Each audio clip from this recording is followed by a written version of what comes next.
आपका दोस्त वीरेंद्र रावत एक बार लेके आया हूँ वीरेंद्र रावत क्लासेस। दोस्तों, अगर आप कंपटीशन एग्ज़ाम की तैयारी कर रहे हो तो जो भी इम्पोर्टेंट क्वेश्चन है वो मैं आपको सिलेक्ट करके लेके आया हूँ। तो स्टार्ट करते हैं। पहला क्वेश्चन है, भारत के राष्ट्रीय ध्वज को कब मान्यता मिली? तो भारत के राष्ट्रीय ध्वज को कब मान्यता मिली? 22 जुलाई 1947 को। नेक्स्ट क्वेश्चन है, भारत के राष्ट्रीय ध्वज की लंबाई और चौड़ाई का अनुपात कितना है? तो भारत के राष्ट्रीय ध्वज की जो लंबाई और चौड़ाई का अनुपात है वो 3:2 है, यानी कि 3 इसकी लंबाई है और 2 इसकी क्या है? चौड़ाई है। राष्ट्रीय ध्वज में कितनी तिल्लियां हैं? सभी को पता होगा। तो राष्ट्रीय ध्वज में कितनी तिल्लियां होती हैं? तो 24 हैं। और ध्वज के कितने रंग हैं? रंग, तो ध्वज के कितने रंग हैं? 3 रंग है। एक है सफ़ेद, सफ़ेद रंग का है, सत्यता और पवित्रता का प्रतीक माना जाता है। दूसरा है हरा रंग, समृद्धि का प्रतीक है। और केसरिया रंग जो है वो त्याग का प्रतीक माना जाता है। नेक्स्ट है, सफ़ेद रंग की पट्टी में जो एक चक्र बना है उसका रंग कैसा है? तो आपको पता होगा, सफ़ेद रंग की पट्टी में जो चक्र बना है उसका रंग कैसा होता है? नीला है। ठीक है दोस्तों, नीले रंग के चक्र को कहाँ से लिया गया है? सारनाथ के अशोक स्तंभ से लिया गया है नीले रंग के चक्र को। नेक्स्ट है, भारत का राज्य चिन्ह कहाँ से लिया गया है? तो भारत का राज्य चिन्ह लिया गया सारनाथ के अशोक स्तंभ से। भारत के राज्य चिन्ह में क्या लिखा है? तो भारत के जो राज्य चिन्ह है उसके नीचे जो लिखा हुआ है वो सत्यमेव जयते लिखा गया है। सत्यमेव जयते किस पुस्तक से लिया गया है? तो सत्यमेव जयते लिया गया मुंडक उपनिषद से। भारत सरकार ने राज्य चिन्ह को कब मान्यता दी? तो भारत सरकार ने जो राज्य चिन्ह है हमारे उनको मान्यता दी 26 जनवरी 1950 को। सत्यमेव जयते किस भाषा में लिखा गया है? कई बार क्वेश्चन आता है इस तरीका की, सत्यमेव जयते किस भाषा में लिखा गया है?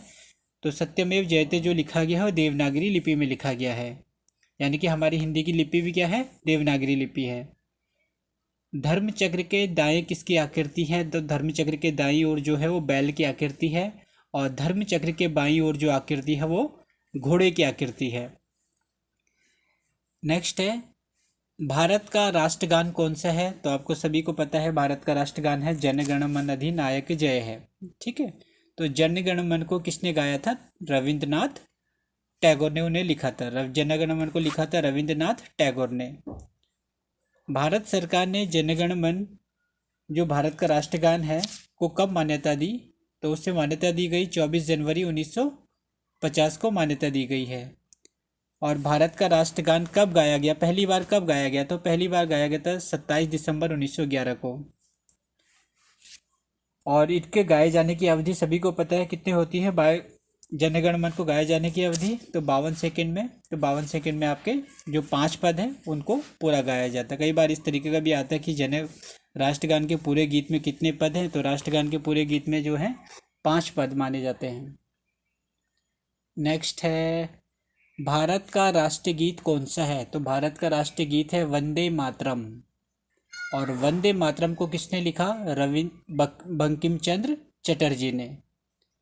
और कई बार ये भी आता है कि वंदे मातरम को किस पुस्तक से लिया गया है? तो वंदे मातरम को जो लिया गया है वो आनंद मठ पुस्तक है, जिसके रचयिता कौन है? बंकिम चंद्र चटर्जी। आनंद मठ किस भाषा में लिखा गया है? तो बांग्ला भाषा में लिखा गया है। जो हमें आनंद मठ पुस्तक है वो बांग्ला भाषा में लिखा गया है। प्रथम बार वंदे मातरम कब और कहाँ गाया गया था? प्रथम बार जो वंदे मातरम गाया गया था 1896 में कोलकाता में गाया गया था। और स्वतंत्र भारत का प्रेरणा गीत कौन माना जाता है? तो स्वतंत्र भारत का जो प्रेरणा गीत माना जाता है वो भी वंदे मातरम है। और वंदे मातरम का अंग्रेजी में अनुवाद किसने किया था? तो वंदे मातरम का अंग्रेजी में अनुवाद किया था श्री अरविंदो ने। नेक्स्ट है, भारत सरकार ने राष्ट्रीय पंचांग को कब मान्यता दी? तो भारत सरकार ने राष्ट्रीय पंचांग को मान्यता दी 22 मार्च 1957 में। राष्ट्रीय पंचांग के अनुसार वर्ष का प्रथम माह माना जाता है। तो राष्ट्रीय पंचांग के अनुसार वर्ष का प्रथम माह माना जाता है अप्रैल, यानी कि चैत। और अंतिम माह माना जाता है मार्च, यानी कि फागुन। भारत का राष्ट्रीय पंचांग किस संवत पर आधारित है? तो भारत का राष्ट्रीय पंचांग जो है वो शक संवत पर आधारित है। शक संवत का शुभारंभ किया गया 78 ईस्वी में, यानी कि 78 ईस्वी में।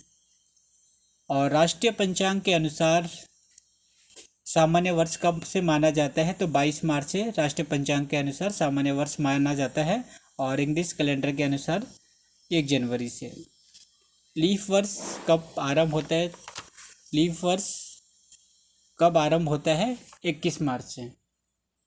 नेक्स्ट है, भारत का राष्ट्रीय पशु कौन सा है? आप सभी को पता है, ये चीज़ें तो पता होंगी आपको। तो भारत का राष्ट्रीय पशु है बाघ, राष्ट्रीय विरासत पशु है हाथी, भारत का राष्ट्रीय पक्षी है मोर, राष्ट्रीय पुष्प है कमल, राष्ट्रीय वृक्ष है बरगद, राष्ट्रीय फल है आम, राष्ट्रीय जलीय जीव है डॉल्फिन, राष्ट्रीय नदी है गंगा, और राष्ट्रीय खेल है हॉकी। तो दोस्तों ये चीज़ें आपको ध्यान रखनी है, क्योंकि ये छोटी से छोटी चीज़ें हैं, लेकिन कभी बार क्वेश्चन पेपरों में भी इस तरीके से क्वेश्चन आते हैं, तो आपको ये चीज़ें ध्यान से अच्छे से याद करके रखनी है। तो दोस्तों अगर वीडियो अच्छी लगी हो तो प्लीज़ लाइक एंड शेयर करना, और इसे सब्सक्राइब जरूर करना, ताकि मैं अच्छे से अच्छी वीडियो आपके लिए लेके आऊँगा। धन्यवाद।